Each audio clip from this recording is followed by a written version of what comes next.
After the break, we look at Anderson Cooper. Do gay journalists feel a special anguish over the senseless slaughter of 49 mostly gay Americans, and does that affect their coverage? CNN's Anderson Cooper, who publicly came out as gay 4 years ago, choked up as he read the names of the victims in Orlando. There are more than a list of names. There are people who loved and were loved. There are people with families and friends and dreams. But Cooper also grilled Florida's Republican Attorney General Pam Bondi for having argued in court against same-sex marriage.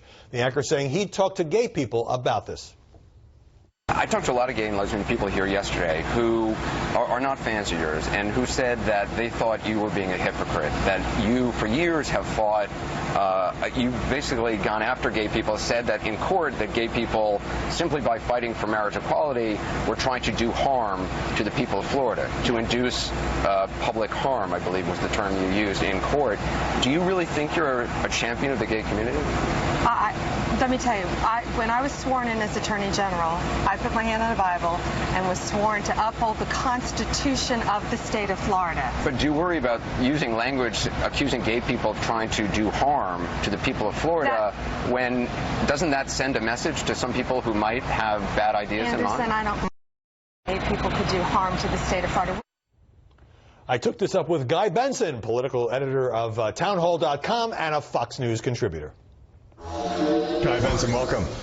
Good to be here. Thanks for having me back. Look, I respect Anderson Cooper, and I think he's generally fair. But in this interview with Pam Bondi, do you think he was acting as more than just an aggressive journalist? Yeah, he seemed like an activist, and I share your sentiments and general thoughts on Anderson Cooper. Of course, I only watch Fox all the time, but I've heard he's very good at his job. He's a versatile journalist. But here? In this circumstance, I thought the line of questioning for the Attorney General of Florida, under the circumstances and given the context of what had just happened in that state, it was a bizarre non sequitur, and it seemed like he was browbeating her for really unrelated political thought crimes in her past, which did not relate to the task at hand, which is roundly condemning the horrific atrocity that happened. In other words, even if she had gone to court to argue against same-sex marriage in Florida, what did that have to do? Did that make her a bigot? No.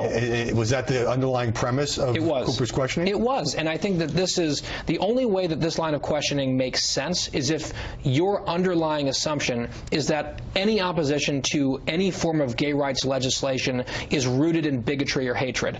I happen to disagree with Pam Bondi on most of these public policy questions. I happen to be gay myself, but I don't know what's in her heart. I'm not going to assume that because she defended the state's gay marriage ban, she herself is hateful. Right. And even though she did those things. But here's the thing. The New York Times kind of rewarded Cooper with this glowing profile, even though an accompanying news story said he berated Pam Bondi. Now, would the Times have acted differently if he had berated, I don't know, a gun rights activist?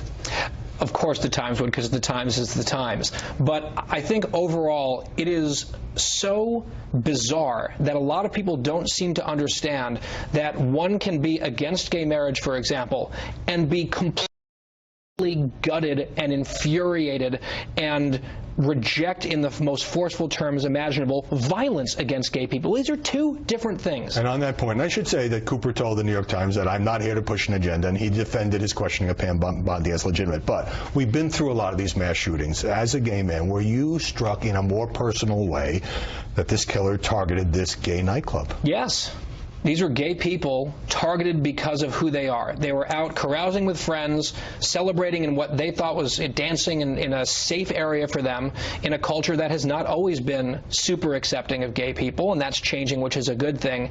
And they were having drinks, having fun, and this person, based on and rooted in an ideology and his form of religion, he decided that his anger and hatred and bigotry toward that group of Americans was going to result in their deaths, and he executed 49 fellow gay people. Not all of them were gay necessarily, but it is stomach turning. And that's true even if the killer turns out to have been gay or latently gay or hanging out at the gay bar or whatever. But what do you make of media coverage and commentary that plays down the fact that 49 mostly gay people were killed there? It says not a hate crime, as opposed to, say, the shooting at the Charleston church, which clearly was targeted at Christians. All right, well, we have many indications that this was motivated by Islamic extremism, and then I believe it's relatively clear that the motive for choosing the target was based in some sort of hatred. I think it's beyond debate, right. But you have to have noticed that some outlets and some commentators seem to be kind of dancing around that. There's two things that I feel about that. The first is, there is something good that these are Americans who were killed. It doesn't matter, hyphenated Americans. I agree. That's fine. Get to your last point. That being said, I think it's important to note exactly who was killed and why. And in this case, gay people were the target. Guy Benson, thanks very much.